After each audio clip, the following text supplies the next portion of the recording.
teamwork and group work skills. We'll be looking at how groups are developed, important roles within the group, and how to make the group effective. A group can be defined as a number of people that work together who share similar beliefs or values. These values connect and motivate the members towards a shared goal.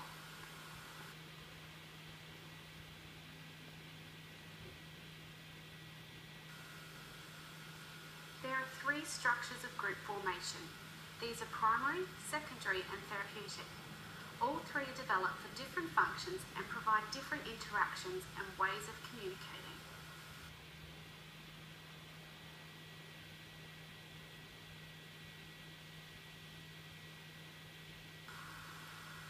Primary groups form for a social process. They are informal and communicate for a social purpose. Examples of a primary group are families, friendships, relationships, sporting groups, and social group.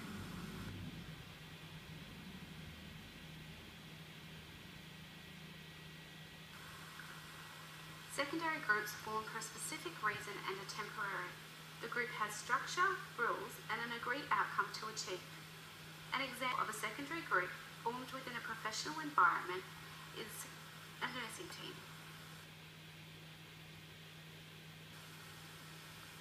Therapeutic groups form for a specific support network.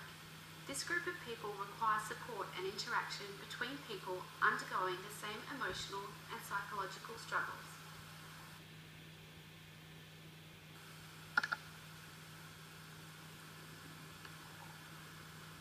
Roles are essential to form foundations of the group.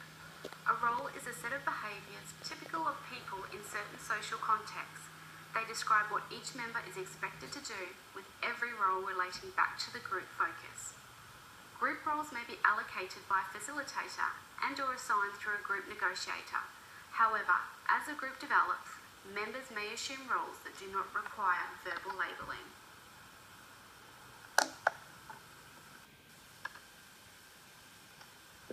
Members may take on multiple roles, bringing their own personality to a role. For example, a recorder is needed to take minutes and notes, however, may assume the role of the encourager and joker by using humour to dissolve group stress, encouraging and redirecting the group back to task. Individual traits can change the perception of a role nominated. Roles that make up a group include a leader, a recorder, a joker, an avoider, an observer, an encourager, a critic, a blocker, and a self-confessor.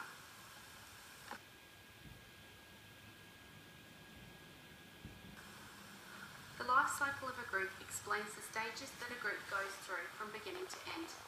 It describes how a group forms, with initial phases being where the roles are determined, moving into how these roles strengthen a group. Once a group has been established, a common goal is set and worked towards. Individual roles are identified, and their influence plays a part in strengthening the group. Finally, a group uses all its strength to complete the job. On completion of tasks, members acknowledge individuals and the job's success. Bonds that have been formed now depart, and there can be a feeling of accomplishment and slight sadness for recognition of the end. The startup stages usually take the longest, and understanding of group development can reduce frustration at the starting process.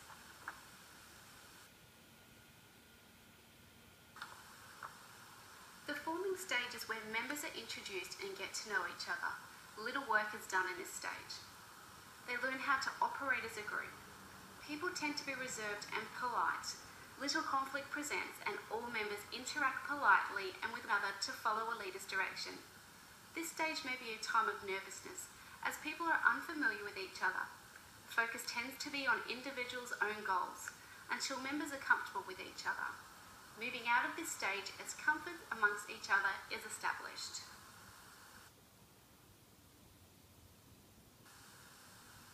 In the storming stage, conflict surrounds roles and procedures. People argue and voice unhappinesses within roles and with problems amongst the team.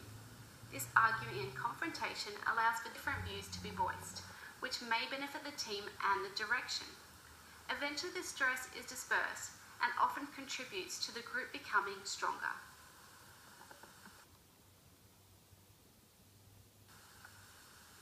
In the norming stage, structure is established. Establishment of rules and social relationships develop. Differences may still exist, however, structure and group identity has formed, allowing the members to interact on a positive level, which is constructive.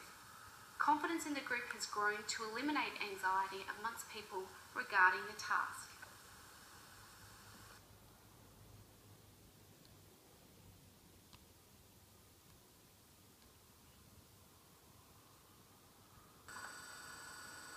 It's here in the performing stage that we see group members building bridges to overcome problems affecting the group. The group is finally working together, is focused and productive.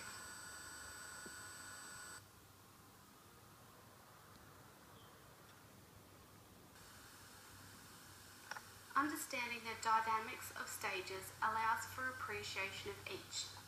Moving through each stage is essential for the group to become cohesive and functional.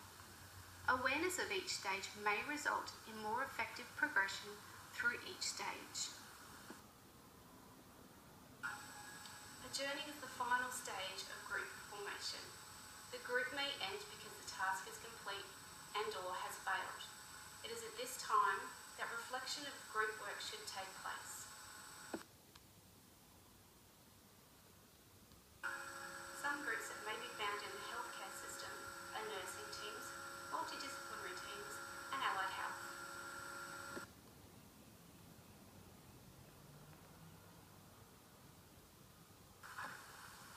Health teams work together to support the diagnosis, recovery, and a patient's quality of living. Allied health brings together many professionals, including dietitians, occupational therapists, podiatrists, osteopaths, pharmacists, psychologists, and chiropractors, to name a few.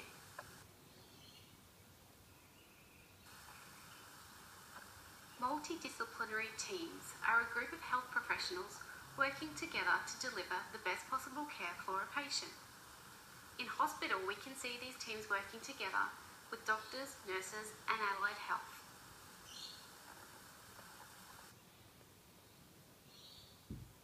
It is necessary to foster teamwork within the health profession. Working together to support one another allows for effective results.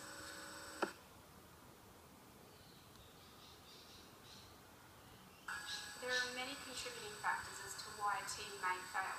For example, in a multidisciplinary practice, a doctor may assume a higher and more important role than a nurse.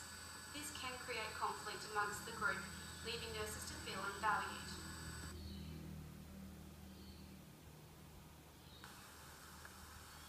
Communication is vital to group work. Each member must feel included and of equal value.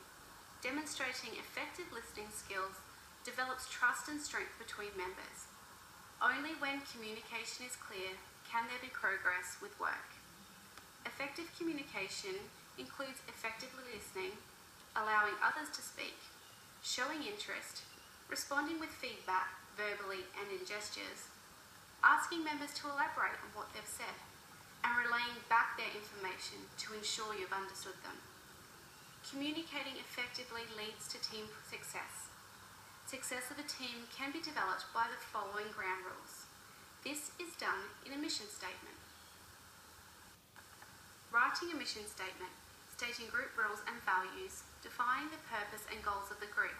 Sub-goals may be used like checkpoints along the way to keep the group on task and to ensure completion of groundwork is done.